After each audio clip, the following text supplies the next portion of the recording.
Efectivamente, el tema que vamos a tocar el día de hoy creo que lamentablemente se hace muy presente en estas fechas.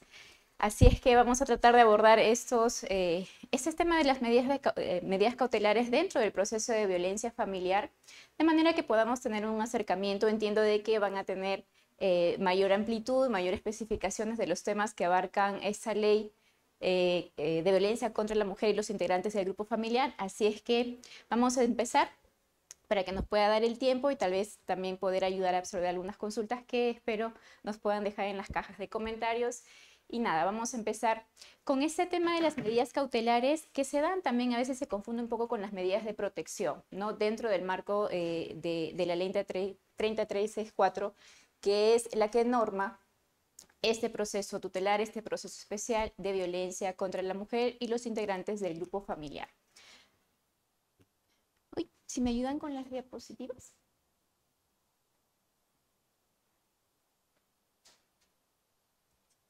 Ahí estamos. Empecemos que en principio siempre hay mucha confusión y por parte de aquellas personas que son, digamos, involucrados en una denuncia de violencia, siempre hay esta preocupación de que, o esta crítica, tal vez por parte no solamente de los justiciables, sino también de aquellos que llevamos un proceso, tenemos la defensa técnica de las personas que son en cierta forma denunciados, sin dejar de tomar en cuenta que sí hay denuncias que tal vez más adelante podamos determinar que no se deberían de encuadrar dentro de este proceso especial. Pero sin embargo hay que hacer la salvedad y el porqué y la naturaleza de este proceso. Recordemos que en este proceso lo único que se protege siempre va a ser, o siempre hay una percepción de que una persona que está agredida, a lo que llamamos nosotros el indubio pro agredido. Y es en mérito a este principio fundamental que creo que o sea, norma todo el proceso especial tutelar de esta ley, es en efecto poder brindar aquellas garantías necesarias para poder prevenir, sancionar y erradicar todos los actos de violencia que se puedan dar y que se han especificado en la norma dependiendo de cada clase de tipo de violencia, para poder finalmente brindar esta seguridad, este entorno de paz, de tranquilidad, de una realidad que esté exenta de violencia para cualquier persona.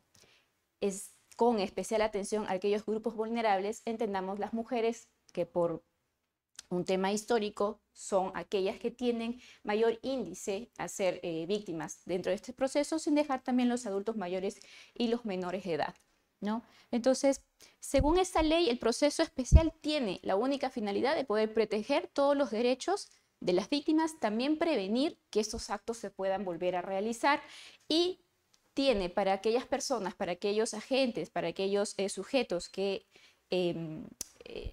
de la parte estatal o de aquellos organismos que se están encargados de dar o de implementar o de fomentar esa ley, no poder darles las facilidades para que otorguen aquellas medidas que sean necesarias para poder finalmente obtener este objetivo que es, ¿no?, la erradicación, la prevención. Y no solamente ahí, sino también poder revalorar y poder recuperar a aquella víctima que ha sido inmersa, que ha sido sujeta a un ciclo de violencia. Y también no solamente queda ahí, sino también para la parte agresora, poder en cierta forma brindarle aquellas herramientas de manera obligatoria para que finalmente pueda conducir su conducta, o en todo caso, si es que la gravedad de los hechos amerita, pues sea sancionado de manera efectiva, y ya en el ámbito penal que esta ley pueda también cumplir, ¿no?, el objetivo desde las perspectivas del ámbito penal. Acordémonos que este proceso y estas medidas que se puedan otorgar dentro del proceso tutelar, este proceso especial, siempre va a ser la de proteger, ¿no? Y ya vemos acá que esta protección va desde otro ámbito. No solamente ya es un enfoque de derechos humanos, sino también ya viene el enfoque de género, para que así, de manera efectiva, todas las políticas públicas que se estén implementando en todos los niveles gubernamentales, hablamos de los 3 niveles, ¿no?, finalmente pueda llegar a que esa ley y todas las otras modificatorias que vienen suscitándose en esta reglamentación, pues finalmente logren el verdadero objetivo. Pero nosotros nos podemos preguntar qué tan efectivo, qué tan prudente, qué tan conducentes están siendo estas modificaciones y si es que finalmente se está logrando reducir los índices altísimos de violencia. Yo iniciaba la exposición indicando que esta semana, al menos los que nos dedicamos al tema de litigio, en tema de violencia y de temas de familia, estamos muy al pendiente. ¿Por qué? Porque es en esta semana donde no solamente, claro, estamos invadidos de emociones, la nostalgia, de repente, bueno, hay personas que se han separado y van a hacer sus primeras navidades separados, va a ser el primer régimen de visitas que, por ejemplo, se va a llevar a cabo porque, bueno, en todo el año hicieron su proceso, hay un acta de conciliación por ahí que vamos a ver cómo se va a llevar a cabo. Entonces, es una semana que realmente, crean ustedes que en lo particular no descansamos. ¿Por qué? Porque son las semanas, son los días en los que más denuncias de violencia familiar se presentan. Ahora, vamos a ir a ver qué tanto están funcionando estas medidas de protección o estas medidas cautelares que se dieron inicialmente en alguna eventualidad de alguna denuncia realizada con fechas anteriores. Porque es que se vuelve a repetir el ciclo y por qué teniendo medidas de protección o por qué teniendo medidas cautelares que bien podrían prevenir esta situación, pues finalmente estas no son efectivas o en todo caso no logran cumplir el objetivo que inicialmente con estas se querían lograr, ¿no? Tenemos que tener presente que en este tipo de proceso, estas medidas cautelares o estas medidas de protección que se otorgan no van a buscar que el juez tenga una cierta convicción o que el juez tenga a la mano, digamos, los medios probatorios o que las partes tengan que aportar los medios probatorios para que el juez recién vea, valore o evalúe si en efecto se configuró o no la situación de violencia. Simplemente se necesita tener o crear una cierta convicción en el juzgador de que esta persona podría estar en riesgo o que esta persona podría ser sometida nuevamente a un hecho de violencia. En este proceso, señores, a los que nos están escuchando, si bien es cierto, hay quienes dicen, ¿saben qué? Se vulnera el derecho de la defensa del debido proceso porque a mí me imponen unas medidas cautelares o a mí me imponen unas medidas de protección sin yo haber ofrecido mi versión, sin yo haber ofrecido los medios probatorios previos para que finalmente el juzgado pueda determinar si es que se dan estas medidas y dependiendo del tipo de medidas que se les den, algunas pueden resultar incluso un poquito gravosas si es que lo comparamos a otros conceptos que se manejan dentro del derecho civil tal vez o dentro del derecho penal y las partes finalmente dicen aquí qué pasó, o sea, se ha vulnerado o no se ha vulnerado finalmente el debido proceso. Pero esta ley, este proceso en particular, solamente tiene la visión tuitiva de poder proteger y de ponernos en un contexto de que en efecto esta víctima, esta persona, sí está siendo ¿no? sujeta de hechos de violencia. Entonces, acá, por ejemplo, no vamos a llevar a que, o en todo caso, el derecho a contradecir, ¿no? El derecho a poder yo decir qué es lo que realmente ha pasado desde la persona que es denunciada, se ve un poco restringido. ¿Por qué? Porque vuelvo a repetir, el objetivo primordial de esa ley, de las medidas de protección que se puedan otorgar o de las medidas cautelares que se puedan otorgar, pues tiene un carácter distinto, tiene un carácter especial que puede ser temporal siempre y cuando se pueda ver cómo se desarrolla ¿no? el hecho conflictivo originado, si es que ese ha sido tratado, si es que las medidas de protección han dado buen resultado, si las medidas cautelares también han permitido tal vez el cese o prevenir la realización de nuevos hechos de violencia, ¿no? Y únicamente va a restringir, digamos, o sea, va a dejar a la otra parte, que es la denunciada, para que pueda ella tal vez en cierta medida poder hacer uso de este derecho cuando estas medidas de protección o estas medidas cautelares pues puedan ser sometidas a la apelación una vez que estas medidas sean debidamente notificadas y bueno, la parte denunciada tendrá el momento idóneo para poder apelar y hacer saber, ojo, en la vía civil, acuérdense, este proceso, aparte de estas características, sí resulta un poco, tal vez preocupante, un poco tedioso, porque se abre dos vías. Siempre les digo, señor, señora, que usted ha sido denunciado, tenga en cuenta, usted va a tener que avanzar en dos caminos. Uno, en la vía civil, que es con el juzgado que emite, con el juzgado de familia que emite las medidas de protección o las medidas cautelares, y otra vía va a ser el camino en la vía penal, ¿no? Cuando se aperture, cuando se envíe la carpeta fiscal y se hagan las investigaciones de manera preliminar, si es que así el fiscal a cargo, pues amerita de que se realicen algunas investigaciones, algunas diligencias que finalmente les pueda aportar a ver si es que los hechos denunciados van a subsumirse dentro del tipo penal del tema de violencia. Entonces, siempre hay como una desconexión en estas dos vías, ¿no? Dicen, no, pero ya tengo acá en la vía civil, ya yo he logrado, ya terminé mis terapias, ya terminé, ya estoy cumpliendo con el pago que me han consignado, ya quiero que acabe, ¿no? Ojo, más adelante lo vamos a precisar. En este tipo de procesos, siempre acuérdense, van a haber dos vías en las que digo, no van a tener que atacar y defenderse en estas dos vías. En la vía civil, ante el juzgado de familia que otorga o que ha visto y te ha brindado las medidas de protección, y en la parte de la investigación fiscal, que sería la parte penal, ¿no? Para poder hacer la defensa correspondiente.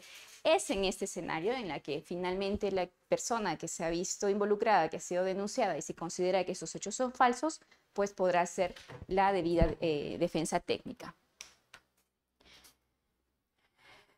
Lo indicaba, ¿no? Aquí la actividad probatoria se restringe porque en efecto solamente es necesario al juez tener ciertas condiciones, tener cierto criterio, en todo caso, de la propia declaración de la víctima, poder determinar si es que hay indicios mínimos de que esta persona ha podido estar sujeta a un tema de violencia, ¿no? El debido proceso, este proceso, perdón, es simplemente tendiente a poder cautelar y tiene una naturaleza obviamente tutelar, ¿no? Y como les volví a indicar, está siempre basada no solamente en el enfoque de derechos humanos, de poder permitir a las personas, niños, adolescentes, adultos, ancianos, indistintamente del sexo, de poder vivir en un ambiente de paz, en un ambiente de tranquilidad, ¿no? Entonces, se mezcla aquí también estos términos. Ustedes pueden ya un poco ver la normativa que se ha ido generando en relación a esta ley, los protocolos que se van emitiendo, que se van publicando, las modificatorias. Ya hay un matiz y siempre debió ser así, ¿no? Entiendo, para poder brindar a aquellas personas y la sociedad en general, poder vivir en un ámbito de paz, de tranquilidad. Nuestra sociedad lamentablemente tiene una característica litigiosa. Lo hemos podido ver hace un par de semanas en las que lamentablemente el diálogo rompe en cualquier forma y el accionar primero es el uso de la violencia.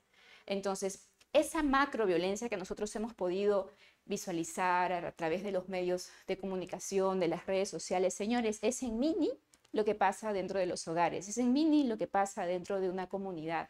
Entonces, sí nos llama mucho a reflexionar qué es lo que está pasando, por qué finalmente los números, los índices, las estadísticas del tema de violencia familiar no está bajando. Esta semana tuve la oportunidad de ir, obviamente porque cierre de año es importante para las personas que trabajan desde los organismos estatales, pues pasar al próximo año judicial con un poco menos de carga. Entonces hay que aprovechar esas movidas para poder, me dicen, doctora, no nos damos abasto.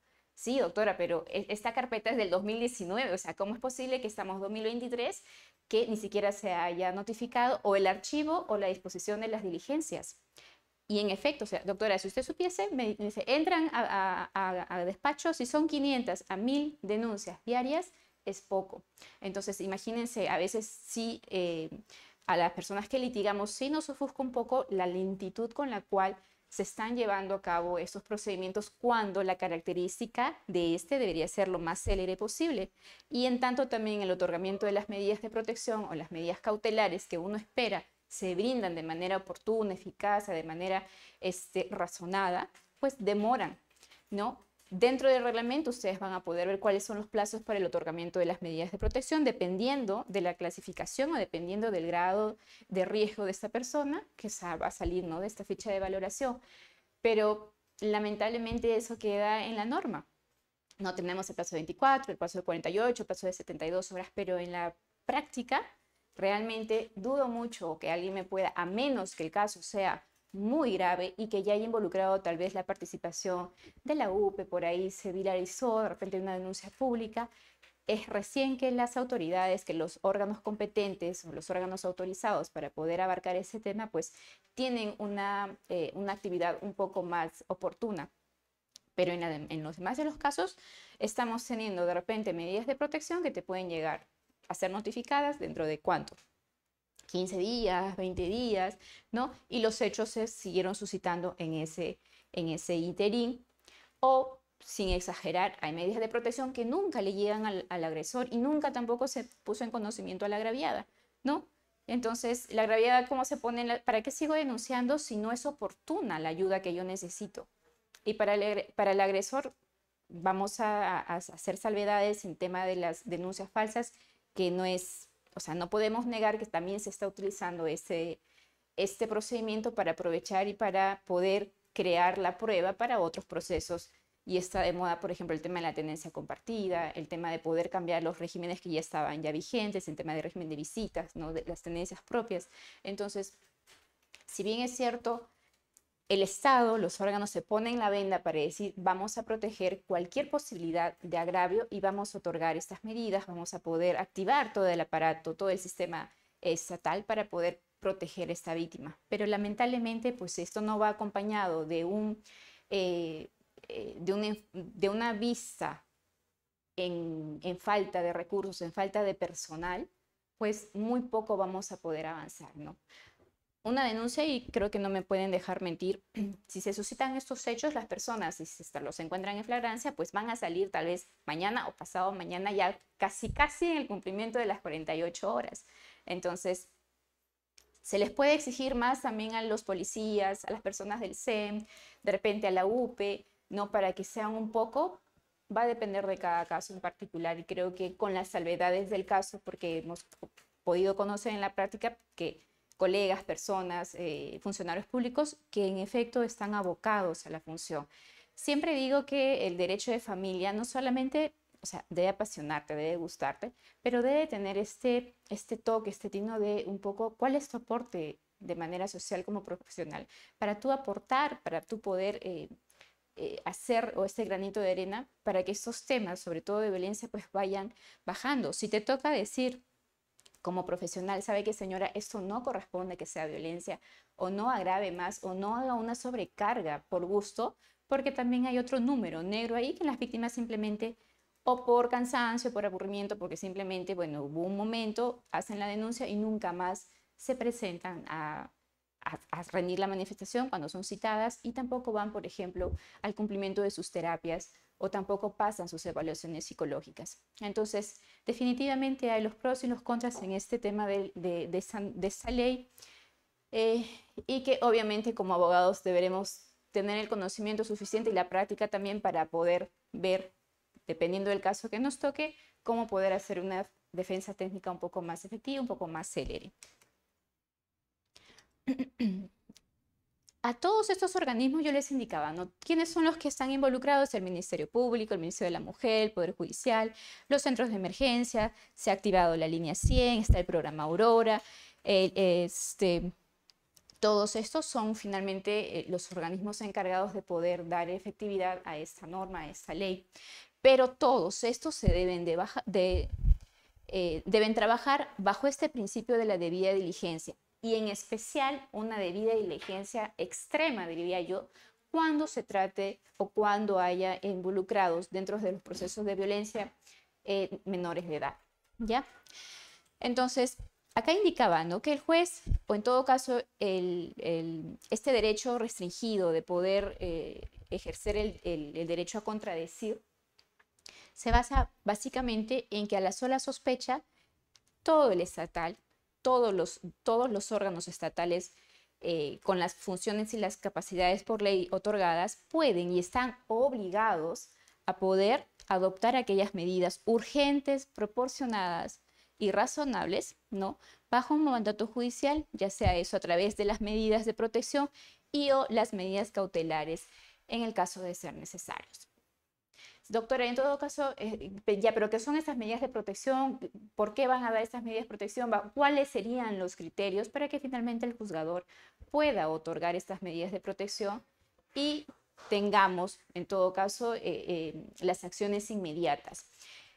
Debo indicar que lamentablemente ya hay una suerte. Es tanta la cantidad de carga, es tanta la carga que tienen los juzgados, que ya a veces uno lee que eso es el copia y pega, ¿no? A veces uno hay que solicitar la aclaración porque cuando te llegan las medidas no son las partes, están mal identificados, de pronto no son los hechos, no es el día denunciado. Entonces, entiendo yo que esto se debe a la sobrecarga laboral y pues bueno, ¿no? En el afán de repente de avanzar y dar las medidas dentro de los plazos otorgados, pues no hay no hay un debido análisis de cada denuncia que llegue, ¿no? Entonces, definitivamente vamos a ver errores, definitivamente vamos a ver vacíos, pero en general los principios que deberían, o en todo caso las consideraciones que se deberían de tener para el otorgamiento de estas medidas, pues tiene que necesariamente valorarse el riesgo de la víctima. ¿Esto cómo se saca, no? Tenemos la ficha de valoración de riesgo y no solamente debe quedarse ahí, o sea, los operadores judiciales tienen la facultad de poder tener a la mano los medios posibles, los medios electrónicos, telefónicos, vías para poder finalmente tener un acercamiento un poco más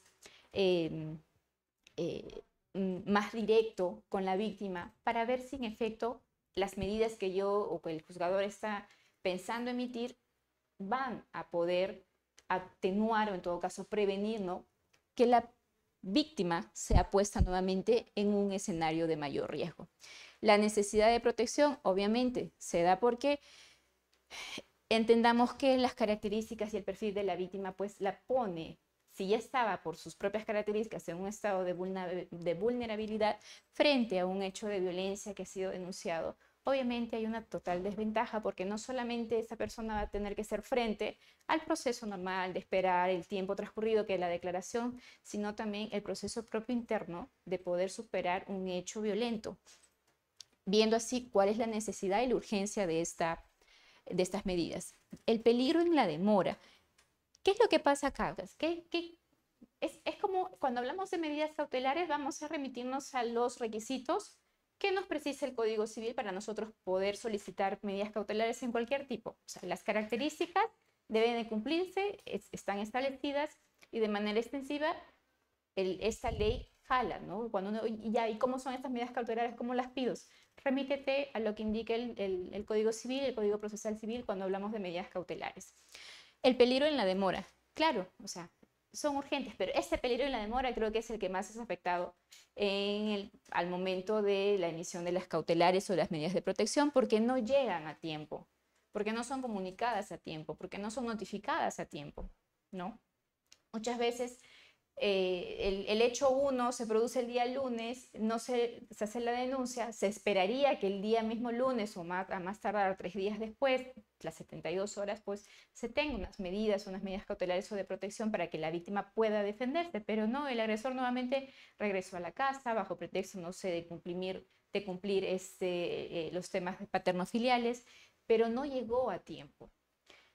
Precisamente este peligro en la demora, cuando me dicen, doctora, pero es que yo no le hice nada.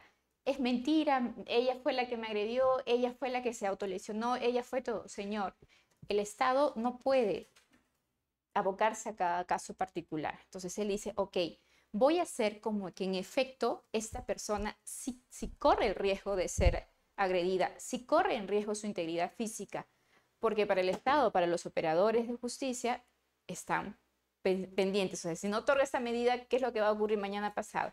Prefiero evitar ver titulares tan penosos con agresiones tan gravosas que a veces hemos visto que pasa.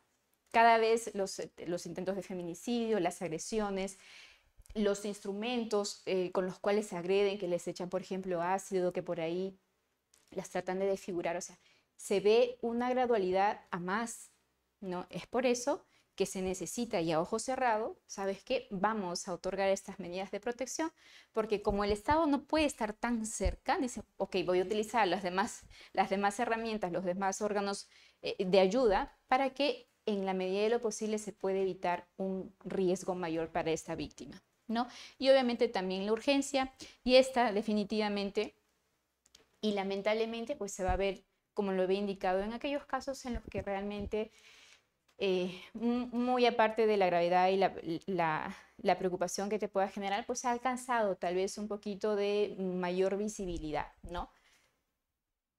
Si nos podemos enterar por los medios de comunicación, esperaríamos un actuar un poco más rápido, pero lamentablemente no es así, cuando debería ser, en la mayoría de los casos, debería ser esa la regla. La emisión de las medidas cautelares, como les indicaba, tiene una naturaleza provisional instrumental, es decir, simplemente garantizar la efectividad de un derecho. O sea, estas medidas de protección van a ser, estas medidas cautelares y las medidas de protección van a ser otorgadas de manera provisional, ¿no? ¿Sabes qué? Vamos a tener, con este conjunto de medidas, yo voy a tratar de darle cierto soporte a esta víctima, ¿no? ¿Hasta cuándo, doctora? ¿Son infinitas? ¿Son eternas? ¿Hasta cuándo van a terminar?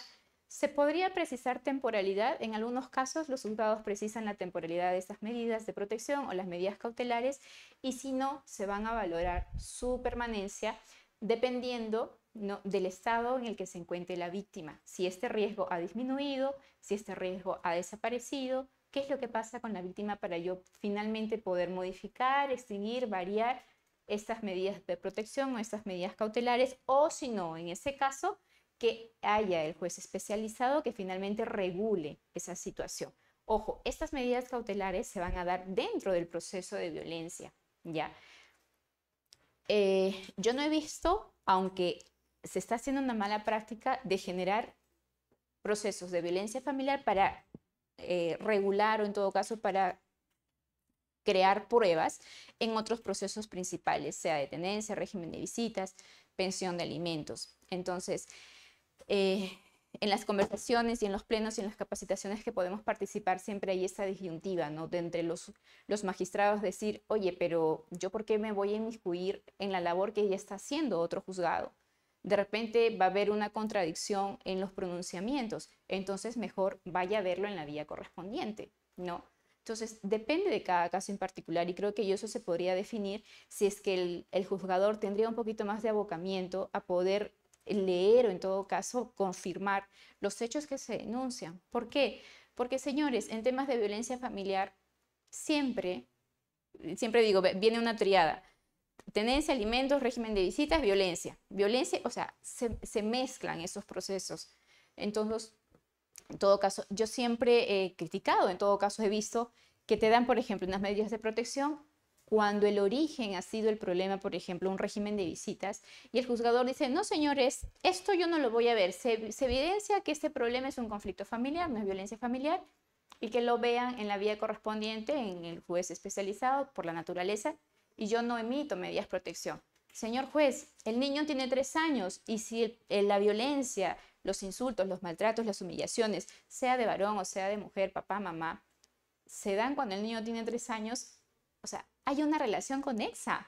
No me puede decir de que eso no es su problema y lo manda al juzgado especializado, porque si de ahí se ha originado, o sea, al menos si el niño tiene 3 años, al menos 15 años más vamos a estar en esta situación. Entonces, también es ahí un punto de crítica, de que finalmente lo que se busca a nivel judicial es que el juzgador pueda dar una solución a este conflicto, ¿no?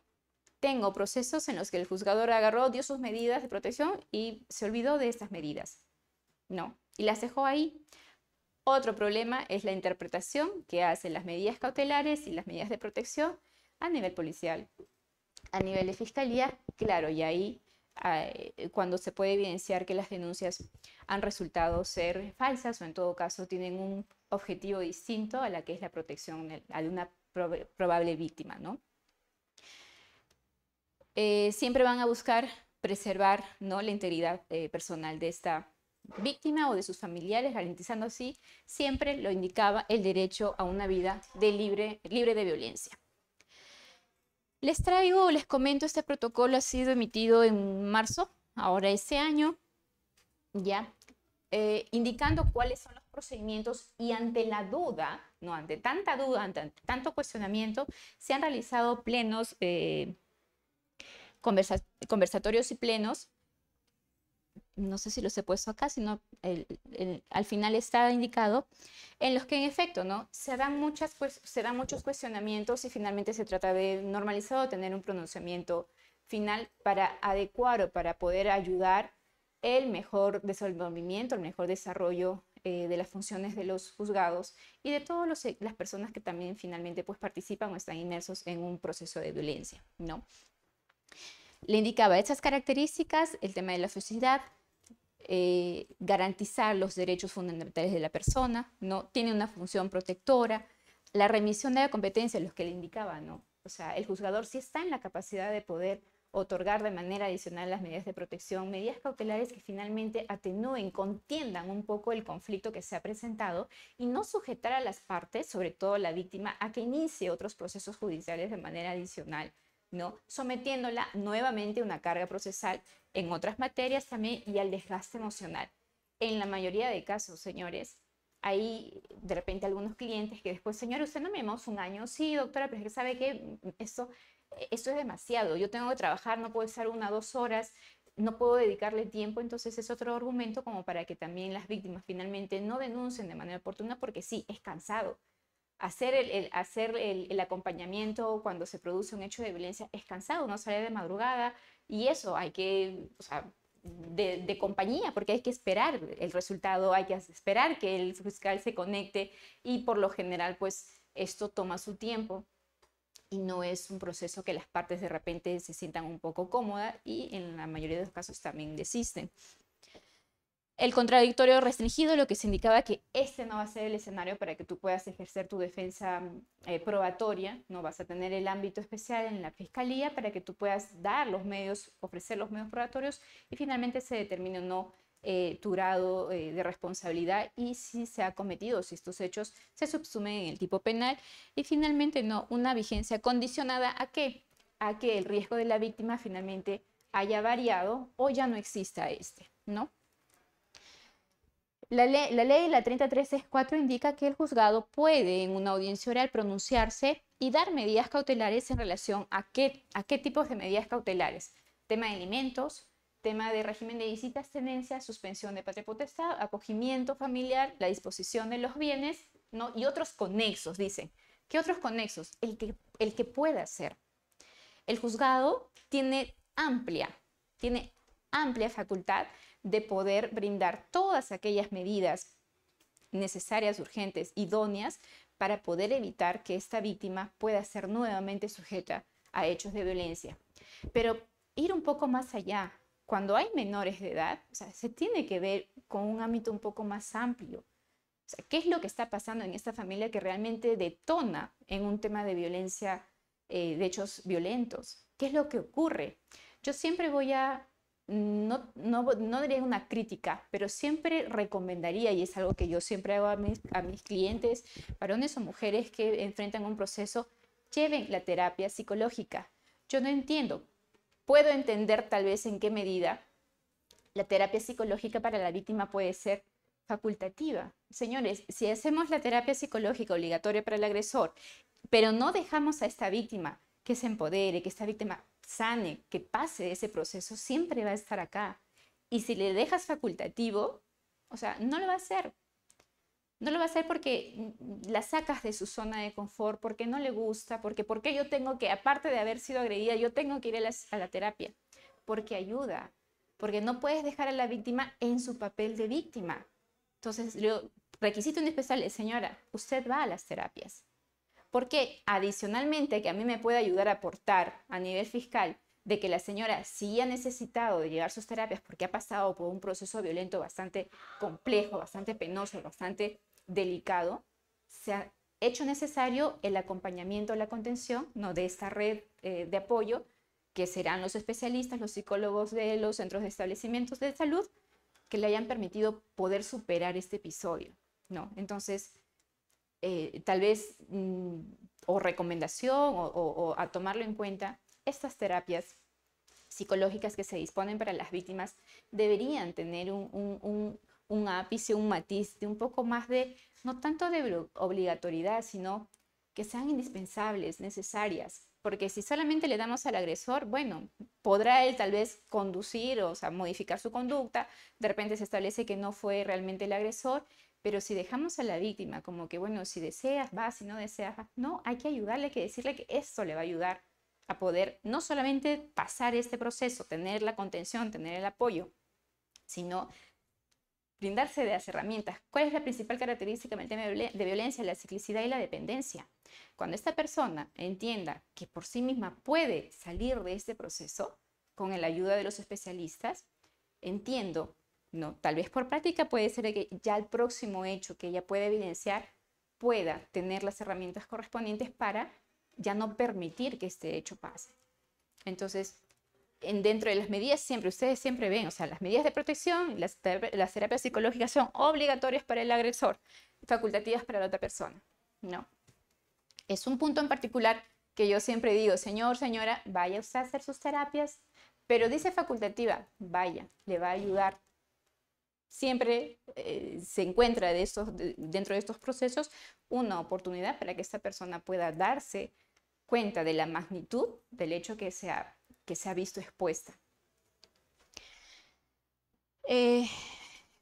Entonces tenemos que las medidas cautelares en las cuales el juzgado se puede pronunciar son en estas materias, ¿no? Alimentos, el régimen de visita, tenencia, la suspensión de la patria potestad, el acogimiento familiar, ¿no? Ojo, acá, doctora, ¿y es posible que estén en trámite ya o ya haya sentencia o es necesario que ninguna de las partes esté en proceso? Es indistinto. Si tu medida cautelar va a poder ayudar y tú has visto, has analizado que la situación del hecho, el entorno, el conflicto que se ha originado necesita regular una de estas materias, pues estás en la facultad de poder hacerlo, ¿no? Tal vez el tema de la inmediación del juzgado con la víctima no le ayuda tanto, pero los medios los tienen, ¿no? Claro, es un poco utópico estar pensando de que en cada caso pues van a atenderlo, ¿no? Pero finalmente es la labor y finalmente es el por qué se hacen porque hay tanta creación de estos juzgados especializados únicamente para ver esos temas, ¿no? Porque esa es la labor finalmente, para poder en todo caso ayudar y ver si es que esos números índices tan altos de violencia pues se van deteniendo un poquito. Aquí. Una vez en el tema de esas, indistintamente de cuál es la medida cautelar que se vaya a precisar, ¿no? El juez le va a indicar, ¿sabes qué? Como eso tiene un carácter temporal, como va a estar sujeto a una valoración de cómo vas evolucionando en cuanto al riesgo, le puede indicar a la víctima informar, o en todo caso de oficio, puede él solicitar, ¿no?, la defensoría de oficio gratuita por parte del Ministerio de Justicia para que esta víctima finalmente tenga las herramientas o en todo caso se le brinde la asesoría legal, no para que inicie ante el juez natural, el juez ordinario, el proceso correspondiente, sea de alimentos, sea del régimen de visita, tenencia, ¿no?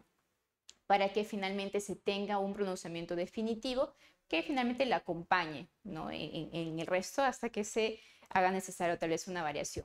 Pero estas medidas cautelares son temporales, o sea, no es algo permanente. Aparte que esta medida cautelar que te van a precisar simplemente va a responder a una mirada un poco panorámica rápida del juzgador, más no va a tener el aporte probatorio de cada una de las partes.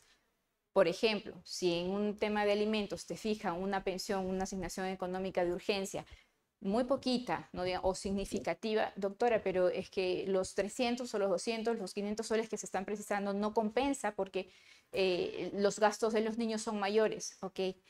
Ese raciocinio, esa valoración, eso de, ¿sabes qué? ¿Cuáles son los criterios para fijar los temas de alimentos? Esa valoración sí le compete al otro juzgador. Entonces, el juez de familia estaría en la facultad de poder correr traslado, ¿no?, al juez o en todo caso indicar a la Defensoría Pública para que inicien las acciones legales correspondientes a fin de que se tenga un pronunciamiento final, ¿no?, en relación a estos temas. Aquí, una de las más conocidas, en todo caso, las más vistas, es el tema de la asignación económica de emergencia. Indistintamente si hay menores, no hay menores. Hay hechos de violencia en la que no hay menores de edad, pero la víctima se encuentra en una relación de dependencia económica, emocional de su agresor. Entonces, no someterla a que ella o él, digamos, doblegue la voluntad de regresar porque de repente siempre se dedicó al cuidado de la casa, porque de repente es una persona muy joven, ¿no? y no tiene los medios, los recursos para poder encontrar un trabajo y finalmente pues decida nuevamente retomar la relación por el temor o en todo caso no poder atender sus propias necesidades, se puede otorgar estas asignaciones económicas de emergencia que finalmente a ella o a él le puedan dar cierta contención y no regresar al círculo de violencia en el que se encontraba, ¿ya?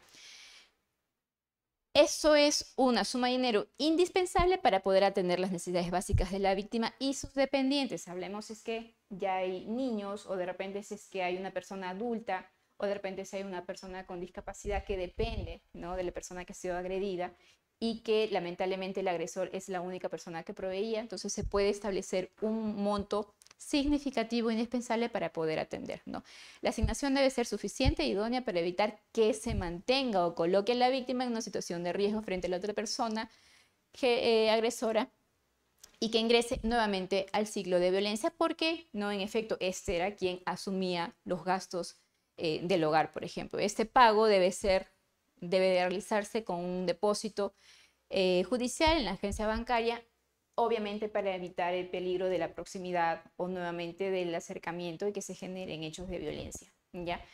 Debería ser lo más rápido, sale las medidas de protección, sale una asignación económica y debería salir también la disposición del oficio para el Banco de la Nación para que se le aperture una cuenta y ponerla en conocimiento al agresor que tiene una cuenta pendiente para poder hacer el depósito correspondiente de esta asignación.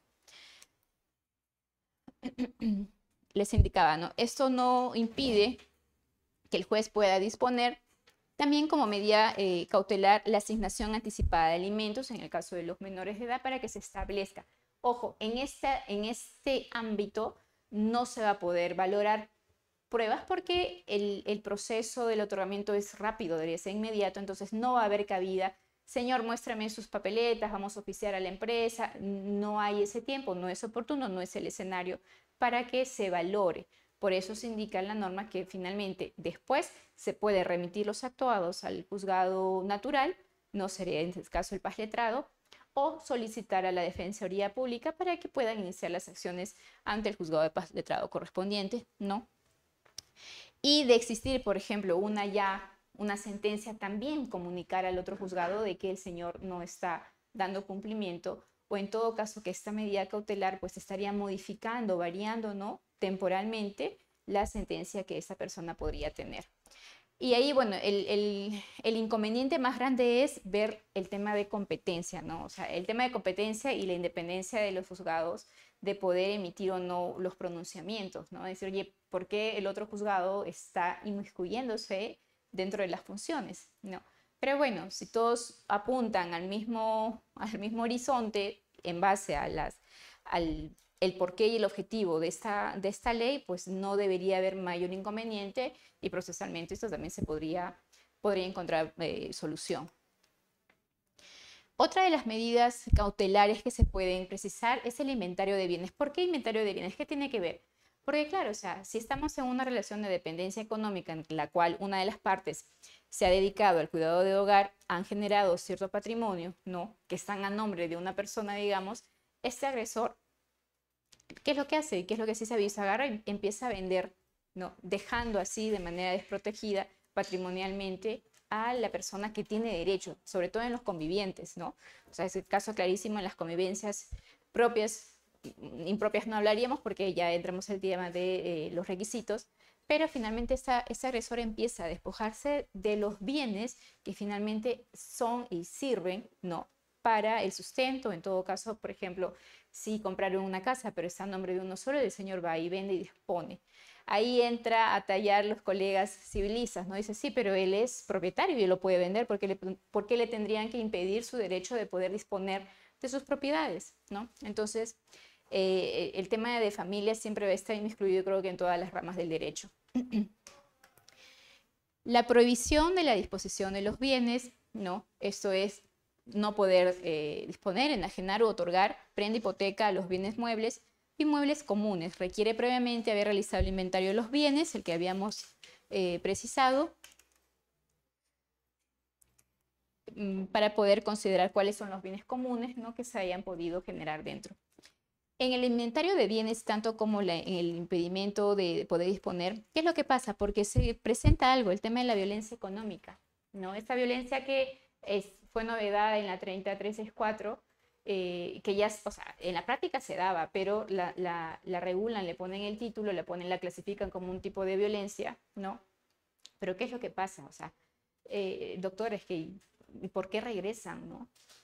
Porque la dinámica de la familia, la dinámica del conflicto familiar es particular, es en cada hogar el que se tiene que ver para entender qué es lo que pasa para que esta ciclicidad siga constante, ¿no? Pero esto responde al tema de violencia económica. Otras medidas complementarias, por ejemplo, pero ya en relación a la relación paterno-filial y las obligaciones del agresor, ¿no? Y qué medidas se podrían adoptar en este sentido. El juzgador puede, como medida cautelar también, dictar las provisiones para que aquella persona denunciada no pueda retirar del grupo familiar a los niños, niñas, adolescentes, otras personas en situación de vulnerabilidad, que es lo típico que pasa lamentablemente cuando hay hechos de violencia y cuando hay procesos en trámite. La persona que agrede, obviamente, agarra y retira a los niños, ¿no? ¿Para qué? Para modificar un poco el estado de las tendencias de hecho, o sea, es lamentable, o sea, el ocultamiento, claro, no hay secuestro entre padres, pero hay el tema de la sustracción de los menores. Ustedes no saben la cantidad de procesos que conllevan o van conexos violencia, sustracción y ocultamiento de menor. O sea, creo que es de lo más terrible vernos en una situación en la cual papá o mamá de pronto han sido privados de saber ni siquiera dónde está el menor. Y eso, o sea, cómo se encuentra el menor en un ambiente el cual ha sido sustraído de su entorno normal, natural, diario. Entonces se puede establecer que se haga esta restricción para que el agresor no pueda retirar a estas personas de su entorno, de su hogar, estén o no estén bajo una relación de dependencia, sea padres, madres, porque también indican personas en situación de vulnerabilidad. ¿Quiénes son ellas? Pueden ser personas adulto mayor, pueden ser personas con discapacidad, ¿no? Y también requiere evaluar, obviamente, la pertinencia de dictar estas medidas cautelares en relación con la patria potestad, el régimen de visitas, ¿no? Los sistemas de apoyo, salvaguardas, tutorías y otras. ¿Qué es lo que ocurre? Y hay mucha confusión cuando se dictan las medidas de protección y dice, ¿no? Medida de protección, las básicas, las genéricas, ya, prohibición de acercamiento, punto. En unos casos el juzgado ha tenido, pero creo que debe ser un poquito más específicos, termina en la prohibición de acercamiento, todo, punto. Y chiquitito pone, estas medidas no modifican el régimen de visitas. Yo, ok, pero si la violencia se generó efectivamente por ir a ejercer el régimen de visitas, señor juez, ¿qué hacemos? O sea, nos dejan como que, ok, pero si el problema fue el régimen de visitas, ¿cómo es que no regulas o cómo es que no pones un parche a los dos papás para que esta situación no se vuelva a generar? Miren, siéndole sincera, creo que de todas las medidas de protección, solamente un juzgador, bueno, metió al saco a todos y dijo, señores, los dos son padres negligentes. O sea, quien había ejercido violencia era la mamá y el papá obviamente en el afán de defenderse, ¿no? Siempre hay discusiones, o sea, la situación fue muy penosa y los niños estaban ahí. Y el señor, doctora, pero ella fue la que me agredió, o sea, todo terriblemente. En efecto, los videos, los audios, se nota que el comportamiento agresivo era por parte de la otra, de la mamá, ¿no? Pero la doctora dijo, un momento, acá los dos son negligentes, señor, usted por hacer y usted por permitir. Yo recuerdo mucho, tal vez cuando éramos pequeños, las mamás, a ti por hacer y a ti por provocar, ¿no? Entonces, muy pocas veces he podido leer, he podido ver que el juzgador llama la atención a los dos padres, porque ojo, puede ser acá víctima, puede ser el tema del enfoque de género, pero sobre todo, y el tema de la vulnerabilidad y la condición de mujer, está bien, pero por sobre ellos está el principio del interés superior del niño, ¿no? Ok, señora, si usted está permitiendo también estos hechos de violencia una y otra vez y sus niños están siendo víctimas, claro, no se le puede juzgar porque el perfil de la víctima es uno, ¿no? Que no permite poder poner un alto, poder poner los parámetros necesarios para que eso no. Pero eso, o sea, abarca, mancha a los pequeños que están ahí. Entonces, les vuelvo a repetir, muy pocas veces, ha sido contadas veces en la que el juzgador le ha puesto un parche y a los dos padres negligentes, un hecho más, interviene la UPE, ¿no? Así, entonces los dos se quedaron, bueno, está bien, pues señor, señora, ¿no? No, pero es que ella es la que me agredió. Sí, pero me olvido de ustedes. Es un claro ejemplo para ver el tema de principios. Me olvido de ustedes. Ustedes podrán haber sido víctimas de violencia, pero yo, juzgado de familia, sale el verdadero sentir de estos juzgados. Estoy aquí por el interés superior del niño, ¿no? Entonces, vean qué bonito es como en algunas oportunidades sí vemos, incluso para nosotros los litigantes, decimos, oye, señor, ni usted ni usted, o sea, desen cuenta de lo que está pasando en relación a los menores y cobra ahí la importancia, ¿no? O la característica tan bonita que es el tema del derecho de familia, que finalmente es familia porque hay niños involucrados, ¿no? Y están ahí y es el porqué de los cuales muchos hemos tomado esta especialidad, ¿no? Ya, es el tema de las medidas complementarias, como le había indicado, el juez dentro de sus facultades está con toda la disposición, tiene todos los mecanismos, tiene todas las herramientas para poder dar estas medidas que finalmente puedan ayudar a complementar, en todo caso, a cumplir el rol que es la prevención y de que estos hechos se vuelvan a ocurrir, ¿no? La supervisión y el seguimiento de estas medidas de protección y cautelares, ya sabemos que en temas de medidas de protección, esto se manda a la comisaría y la comisaría tiene su sección de medidas de protección para que hagan el cumplimiento. Y ante un nuevo hecho, ojo, estas medidas siempre van con el apercibimiento de que si no son cumplidas, pues pueden ser denunciados por desobediencia a la autoridad, ¿no? La vigencia, estas medidas pueden estar sujetas a ser sustituidas, ampliadas o dejadas sin efecto, siempre y cuando se genere o se puede evidenciar el riesgo de la víctima. Si es que este riesgo ya no existe, si es que se ha modificado, se podría solicitar su variación. Mientras el juzgado considere de que el riesgo de la víctima está vigente, que no ha pasado y que hay una mínima probabilidad de que esto pueda ocurrir, no las va a modificar. Pero doctora, ya a nivel fiscal lo han archivado.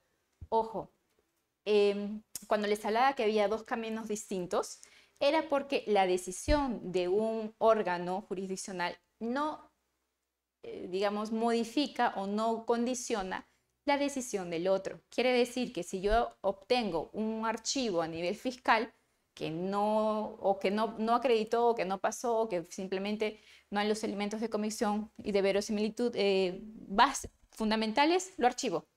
Ya, pero también que archiven las medidas. No se genera aquí lo que nosotros llamamos el efecto dominó. ¿No? ¿Qué quiere decir? Archivado acá, también archivas allá. No. Doctora, entonces eso quiere decir que unas medidas cautelares, unas medidas de protección pueden seguir vigentes pese a un archivo. Sí. ¿Cuánto? Hasta que el juzgado de familia lo determine. Ya, pero entonces, ¿y eso cómo va a ser? A esta instancia sí puedes tú generar ciertas o puedes informar al juzgado ciertos pasos que tú has podido cumplir para que te modifiquen esas medidas. ¿Cuáles, doctora? Si has cumplido con la medida cautelar, por ejemplo, de que tenías que abonar tus vouchers de depósito, estás cumpliendo. Tu terapia, ¿tienes el informe positivo? Sí, bacán. ¿Se ha generado un nuevo hecho de violencia? No. De repente, por ahí, que es lo que más común dicen, después del hecho de violencia, celebran un acta de conciliación y digamos que hay un periodo de calma y están tranquilos. No. Como las apelaciones, como para poder analizar el tema de las medidas de protección, de las medidas cautelares, solamente nos permite a través de la aplicación. Y estas apelaciones demoran un poco para llegar. En el tiempo que tú apelas hasta que te den fecha de la vista, de la audiencia, te va a generar un cierto lapso. Póngase, son 8, 9, 1 año, meses. En este lapso es en el cual las partes, sobre todo el que ha sido denunciado, tiene la oportunidad para poder demostrar, acreditar que en efecto o este conflicto no fue cierto, y fue cierto, que ha podido modificar su conducta con ayuda de las terapias y que no se han suscitado más hechos. Entonces tú en segunda instancia podrás obtener tal vez o Si fueron severas, bajan a unas medidas de protección un poco menos rigurosas, o en todo caso, pues lograr la revocatoria de tal, ¿no? Doctora, ¿y el desistimiento? No existe desistimiento en el tema de violencia familiar. No hay. No, sabes que acá me ha firmado, carta notarial tengo con su huella y no existe el desistimiento. Porque, pero doctora, ¿pero por qué? Pero si usted está diciendo que mintió. Sí, señor, sí, señora, pero la ley te pone que esa mentira es porque podría ser que ella esté coaccionada a mentir. O podría ser que en su ciclicidad de violencia familiar ella tenga esta dependencia de decir, bueno, ya me desisto porque vuelvo a regresar. Entonces, por eso no hay desistimiento. Podrás aportar y decir como otras que se desistió y ahí dijo que en efecto pues quería perjudicarme y quería calumniarme y quería hacerme quedar mal en el trabajo, ¿no? Entonces, bueno, esos medios probatorios lo tendrás que hacer valer, ¿no? Y si finalmente pues no hay mayor verosimilitud en lo que dijo la señora y después sus actos, el juzgado sí podría, en su defecto, hacer la modificación, ¿no? O la revocatoria de esas medidas. ¿Por qué, señores? Porque lamentablemente, para el tema laboral de aquellas personas que son denunciadas, una denuncia de violencia familiar y de verdad que su permanencia, si son en el Estado, peor, y si son en el sector público, es muy complicado que estas personas nuevamente puedan tener un CV no tan, eh, no tan perjudicado, digamos así, ¿no? O sea, y es una realidad cierta. Persona que es denunciada por violencia, ya te sale tus antecedentes, vas a tener tu registro, no te saldrán antecedentes penales, si vas a la policía no sale. Pero hay un sistema ahí interno en la actividad privada que no, acá tiene y no pasa. Señor, está archivado. Nunca, pero por algo. Entonces, es definitivamente para aquellas personas que en efecto no han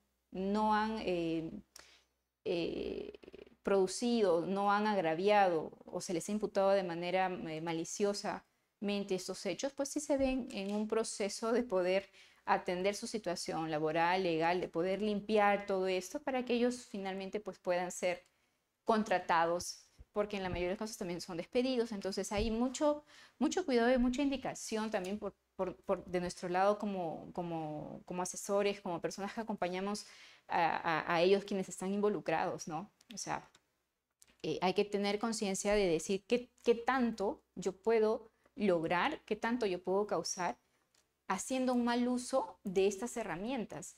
O sea, genero una carga procesal innecesaria para casos que realmente sí ameritan la atención, ¿no? Claro, sí, doctora, pero es que eso usted dice y estaría usted desanimando a otras personas. No se desanima, o sea, para nadie es desconocido que el tema de esta ley, de este tema de violencia, sí está usando de manera muy arbitraria y de manera muy a la ligera, cuando en realidad se está perdiendo el foco. O sea, no. Otro caso bastante penoso es cuando se involucran y ya va más allá del entorno familiar, ¿no? Y por ahí hay algún miembro de la familia que tiene algún diagnóstico, tiene una enfermedad psiquiátrica, y esos, o sea, tú te puedes dar cuenta de 1, 2, 3, 4, 5 denuncias, pero ¿qué pasa acá? Y se siguen generando tantas denuncias. ¿Qué pasó con con la primera medida de protección, con la primera medida cautelar? Te cuestionas, o sea, tú vas y pides, señor, doctora, su patrocinado, la señora tiene 5, 6, 7 denuncias, ¿qué pasa? No, o sea, lamentablemente cuando emiten las resoluciones, la medida de protección, emiten porque tienen que emitir, pero dicen, ¿qué está pasando en ese núcleo familiar? Si eso no se detecta, no va a parar, no va a parar. A ver, acá les indicaba, nuestras medidas de protección siempre van a estar sujetas a la realización de una nueva valoración de esos factores de riesgo a fin de garantizar de que esta víctima pues no sea nuevamente expuesta a una eventualidad de riesgo. Le indicaba, ¿no? El archivo, este cuaderno cautelar, no siempre va a estar sujeto a lo que les indico, una nueva revisión, o en todo caso, si es que en su oportunidad ha sido derivado al juez natural, para poder finalmente que se establezca una situación legal jurídica más permanente, ¿no?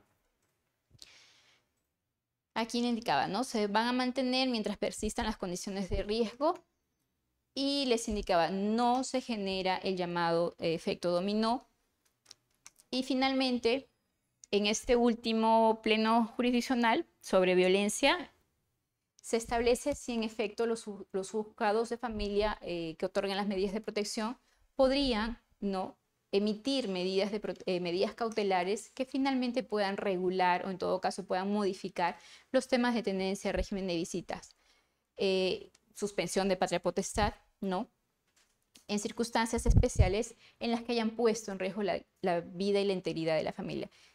La conclusión de este pleno indica de que sí, que los juzgadores sí pueden hacerlo. ¿Por qué? Porque el conflicto familiar, la ciclicidad de este conflicto puede haberse sucedido antes de la emisión de una sentencia de tenencia, durante el proceso de alimentos, al final del régimen de visitas, y como en temas de familia, niños y adolescentes, no hay nada de cosa juzgada, el ciclo de violencia se puede volver a generar.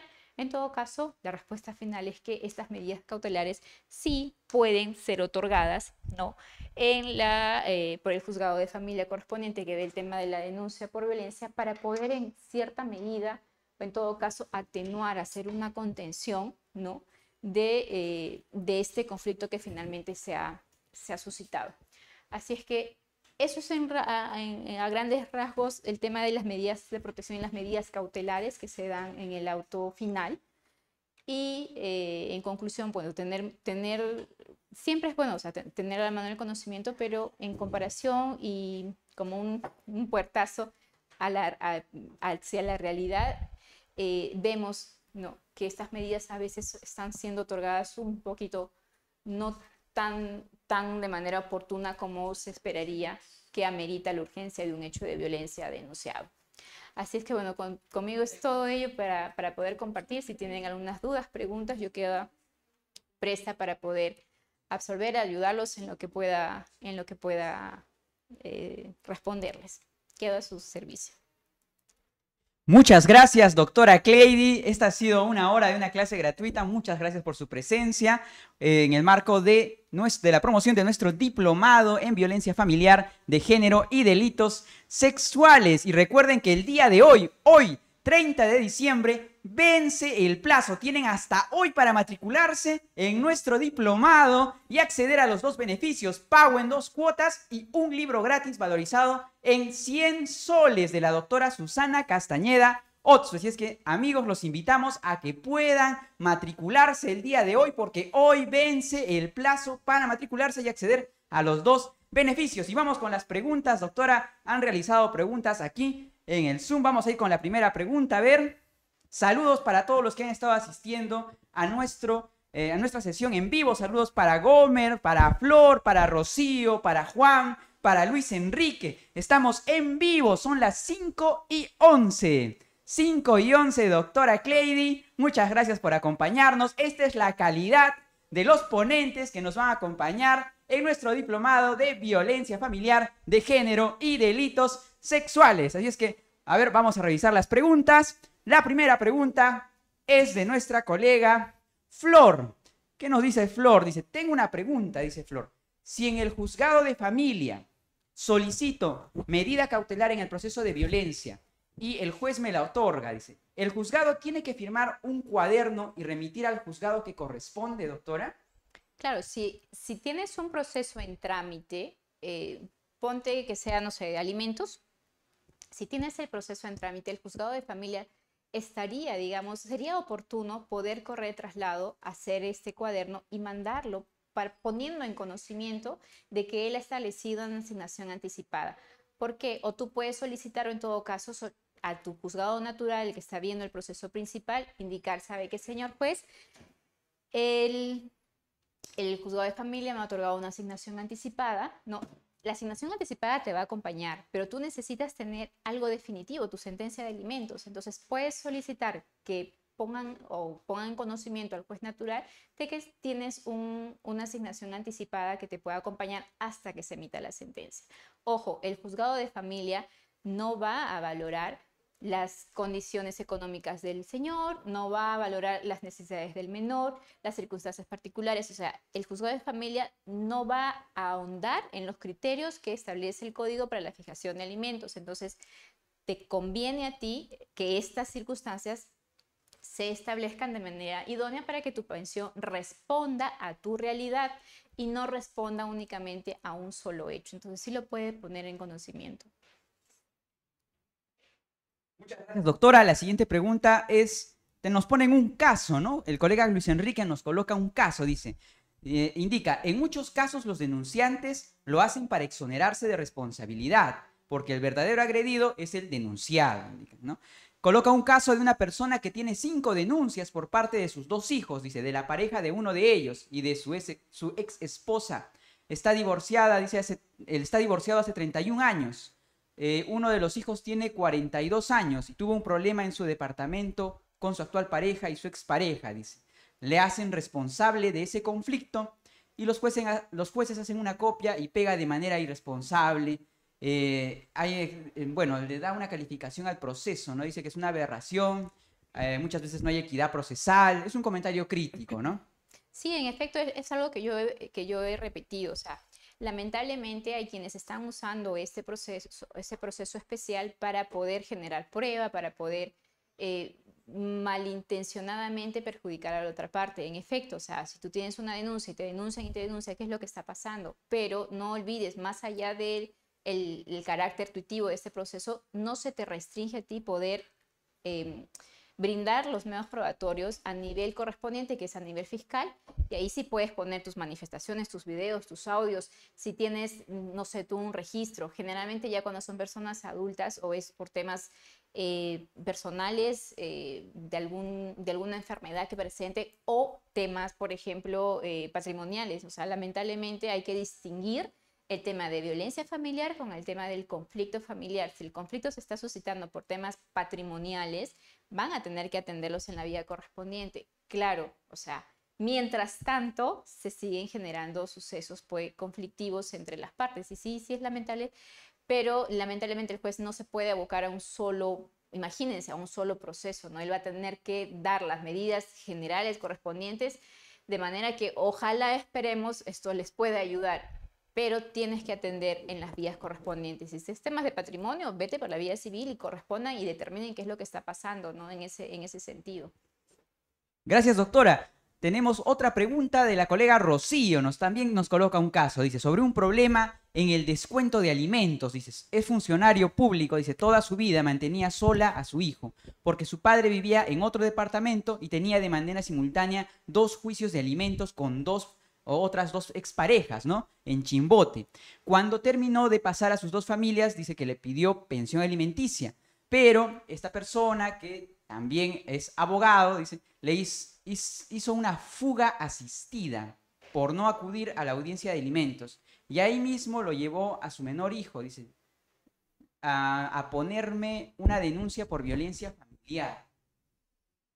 Es que, señores, el tema de familia, a veces cuando atiendo al cliente y el cliente, doctora, ¿sabe qué pasó el sábado? Yo ya le saqué, el señor ya tiene, o sea, son las triadas. Nunca viene un proceso de familia solo.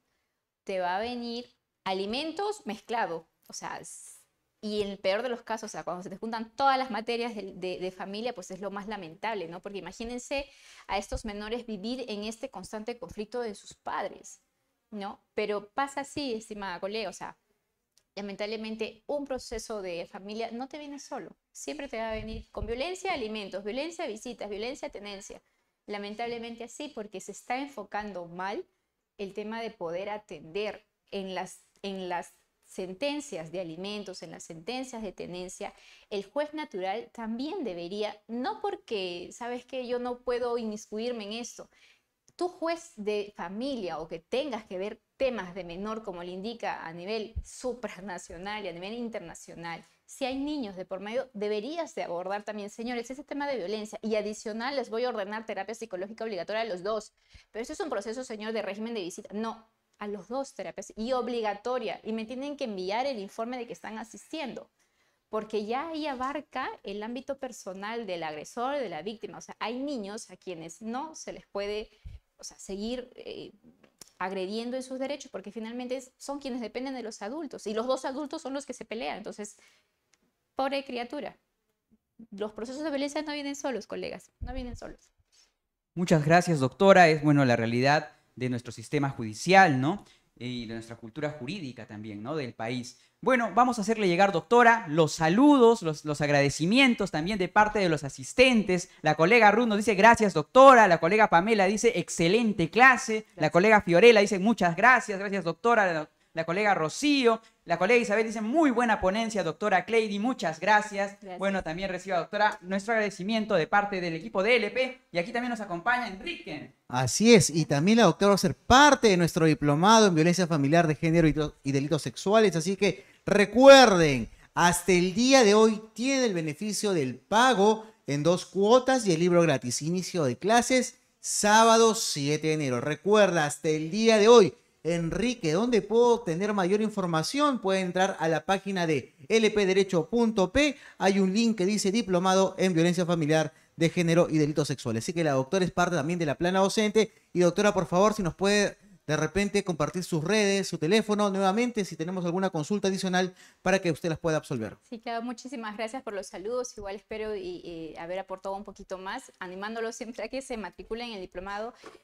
Estos espacios, aparte del tema académico, ayudan mucho a poder nosotros tomar conciencia también como colegas, como estudiantes, siempre estamos estudiando, pero como sociedad, o sea, necesitamos de manera urgente un respiro de tranquilidad, de paz.